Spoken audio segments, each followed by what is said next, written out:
Well, let's start deep cleaning. Agreeing with my husband's words, we set out to scrub every corner of the house. We both work a lot, so we seldom get a chance to really clean like this. So, we were determined. At that time, we never imagined what was about to happen. My name is Sarah. I'm a 48-year-old part-time worker. My husband, John, is the same age and works a full-time job.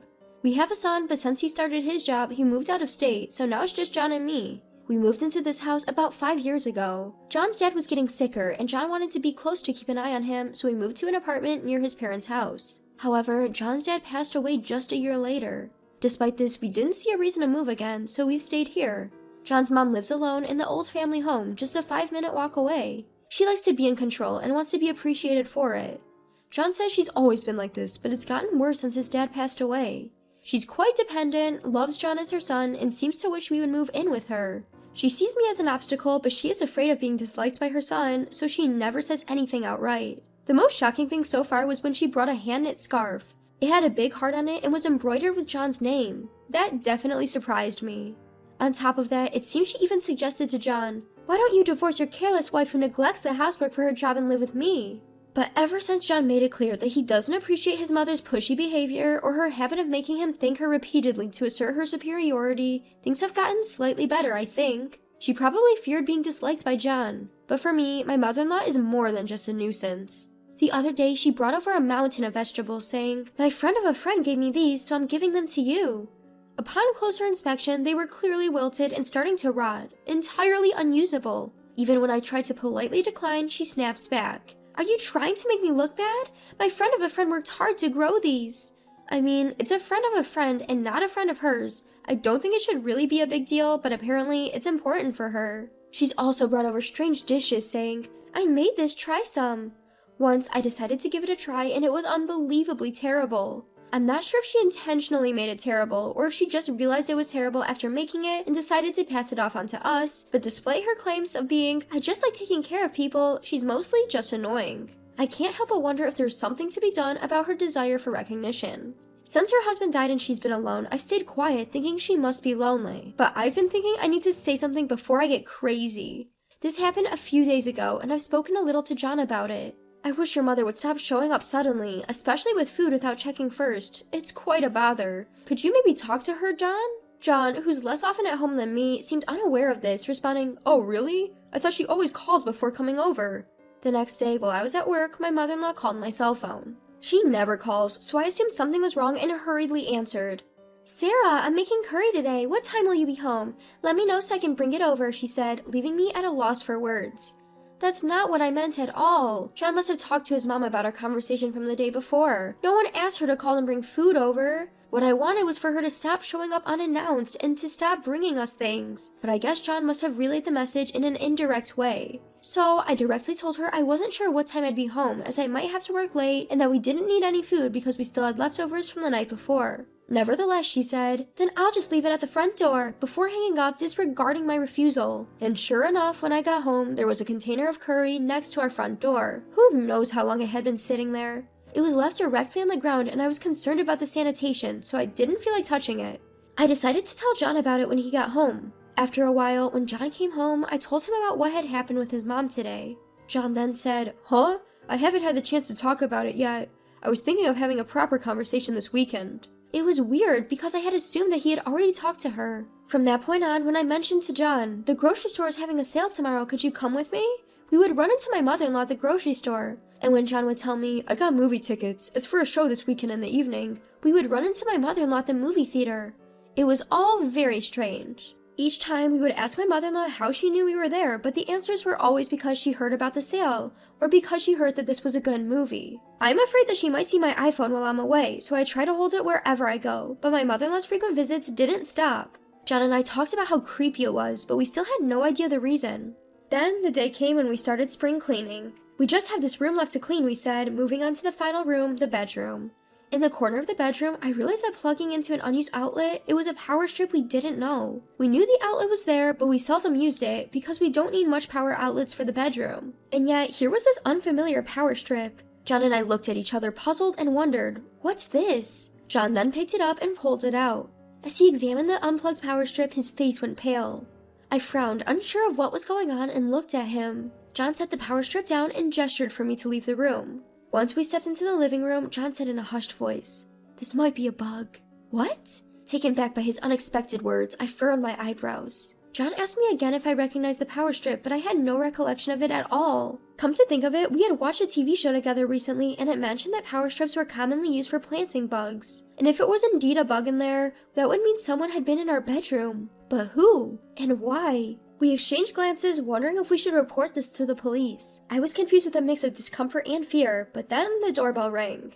It was my mother-in-law. "Here, this is a sweater for you, John. It's getting colder these days. This will keep you warm, so make sure to wear it," said my mother-in-law, handing over the sweater to John with a smile. She added, "It would be troublesome if you catch a cold again," and that made me confused.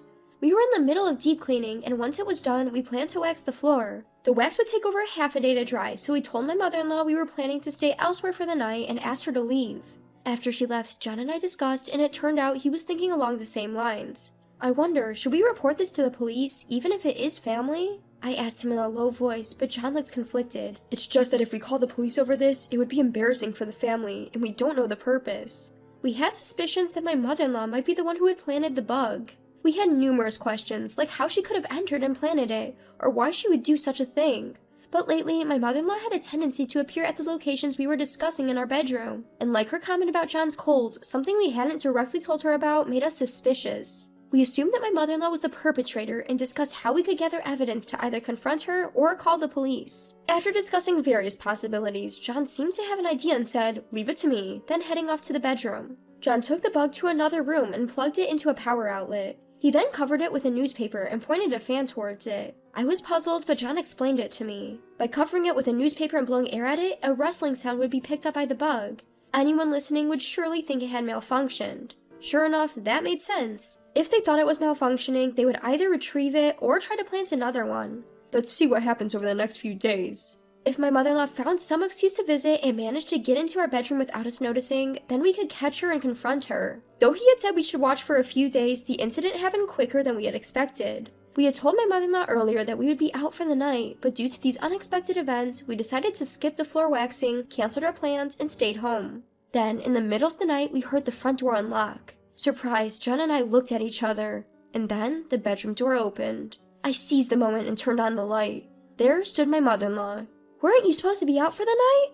Stunned, my mother-in-law spoke up. "I canceled our plans," I told her. "We found a bug in our home. We had tweaked it a bit to make it seem like it had malfunctioned, so I thought maybe the perpetrator would come to check on it." With that, my mother-in-law took a step back. However, John was not going to let her get away so easily. He took the key to our home from her hand. "We never gave you a spare key, did we?" At John's words, my mother-in-law turned pale. "So, I thought you'd sneak into our bedroom during your visit, but instead you entered with a spare key and planted the bug? Is that it?" I glared at my mother-in-law. "What is a bug? What are you talking about?" Playing dumb, I went to get the bug. I covered this with newspaper and pointed a fan at it. If you were listening, you'd have heard a rustling sound. You thought it was malfunctioning and came to check on it, didn't you? I spoke with a firm tone, but my mother-in-law simply looked away without saying a word. I'm getting angry. It's quite absurd, but it seems there are people who bug others as part of their bullying. Were you looking for my weak spots? Or did you want to know more about John? Or maybe you missed him. You heard us talking about where we were going, and that's why you often ran into us out and about, right? I understand you might be lonely since your husband passed away, but this is a bit much. Even after I said all this, my mother-in-law refused to look at me. I continued. By the way, it's unacceptable to leave food on the floor in its container without even bagging it. It's dangerous and unhygienic. We end up having to throw it out, which is a waste. Also, we can't use all of the vegetables you bring that are on the verge of spoiling. John, who had been listening all this time, started to nod, then opened his mouth. Oh yeah, and it's really scary to suddenly come here without thinking about our convenience, or to be ambushed at our destination. To put it simply, it's annoying. It seems that he had left her shocked. She started sobbing. But after Dad passed away, you hardly ever come over, and whenever you do call, it's to tell me not to bring anything, or something else that makes me sad. Why do you only care about your father? I just wanted to see you, so I had no choice but to go visit you. And just like you, Sarah said, I thought if I brought things you needed, you would say thank you. But lately, you guys don't ever say thank you. My mother-in-law began to cry hard. I was utterly confused by now, and it seemed she just wanted to see John, her only son, and be thanked. I can't keep up with her desire for recognition. It's true that John cared more about his father than for his mother, but I know there was a good reason for that.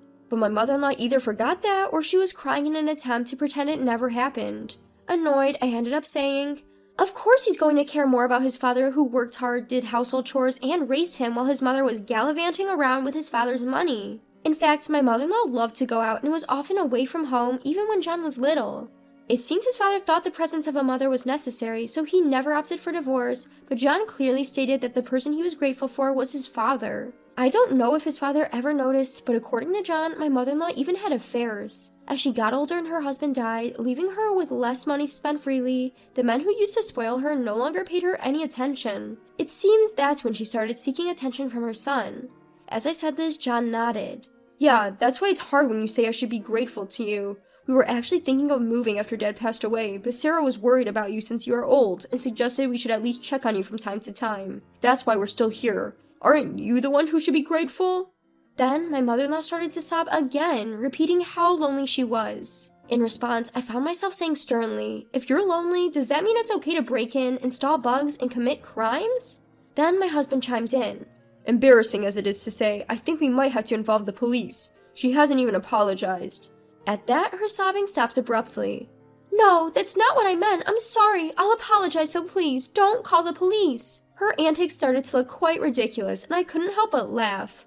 "So, what did you mean? It's strange to make a copy of the key without permission, and I don't think it's normal to even consider bugging someone. It's definitely creepy. Can we agree to cut all ties moving forward?" Then my husband showed her the door, telling her, "If you don't want us to report this to the police, the least you can do is stop bothering us." After that, we discussed and decided to move. Of course we didn't tell my mother-in-law where we were going, and we didn't even tell her that we would move. In fact, my husband had been contemplating a promotion that would require moving to the next county for a while now. With this recent event, we decided to accept it. When we didn't report my mother-in-law to the police, she handed us money, saying it was compensation for the trouble she had caused, and she said that the issue was over. We took the money, but still severed all ties with her, making it official with documents drawn up by a lawyer. After we moved, we heard that my mother-in-law had become depressed, but we saw it as karma. We weren't here to fill up with her desire for recognition. Our new home was close to where our son lives, so we get to see him more often. While our son is important to us, he's an adult now. I can't understand why my mother-in-law would be so obsessed with her adult son. Speaking of our son, he's mentioned he's thinking of getting married, which I'm looking forward to. Using my mother-in-law as an example, I intend to do my best to build a good relationship with my future daughter-in-law.